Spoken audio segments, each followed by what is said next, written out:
this lesson, you will learn how to teach your student the concepts of print, setting the foundation for their reading journey. You can teach the concepts of print with any book. Just review all these parts whenever your student has a book in front of them. Please note, the pacing calendar located in the kindergarten class resources shows these skills are to be taught in tandem with all lessons in this class.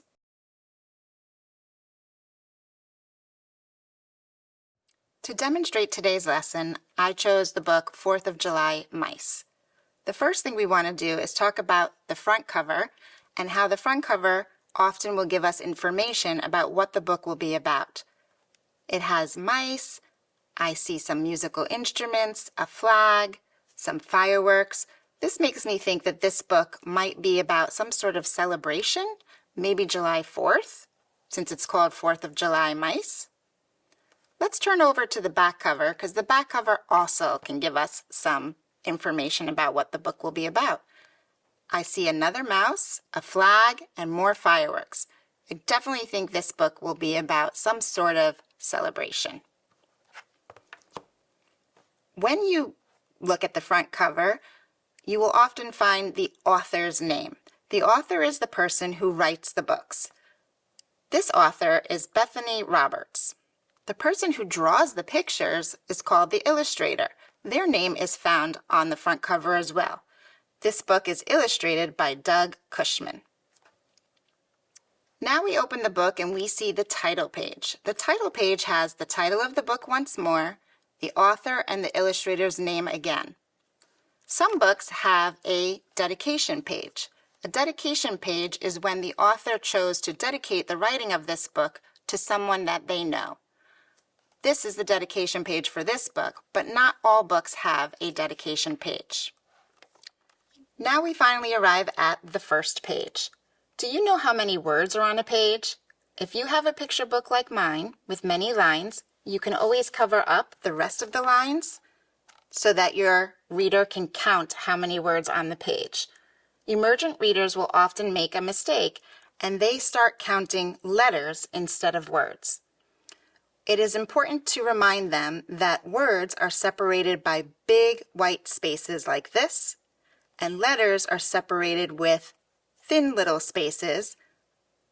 I like to call the big spaces meatball spaces and the thin spaces spaghetti spaces. We want them to be able to count how many words are on a page by pointing with their finger. So this page would have 1, 2, 3, 4, 5, 6 words on this page. When we read, we always start from left and move to the right. We start at the top of the page and work our way down. I often repeat this little rhyme that I once heard. When I read and when I write, I go from top to bottom and left to right. When we read, we need to match the words we are saying to the word on the page. The best way to do this is to have one-to-one correspondence. One-to-one is when your child is pointing to the word and only saying that amount of words. Sometimes we see early emergent readers saying, parading mice are having a party. And we need to point out that there's only 2 words on this line, parading mice. Are having a party would be 4 more words, and I don't see them there. Now, after I read a book, I always ask some sort of comprehension questions. At this stage, your child may be in preschool, so literal questions are best. As they get older, we can ask more higher level questions. And the last part of this lesson is to teach your student what punctuation is. I would ask, do you know what a period is? It is located at the end of a sentence. A sentence is a complete thought, so we put a punctuation mark to tell us to pause. A period looks like this. There are different punctuation marks that an author can use to tell us that their thought is over. Another one is an exclamation point. An exclamation point looks like this. Depending on your child's skill level, you can mention any other forms of punctuation you may see in the book. Today we learned the concepts of print. Continue practicing these skills with any book until you feel that your reader has mastered them.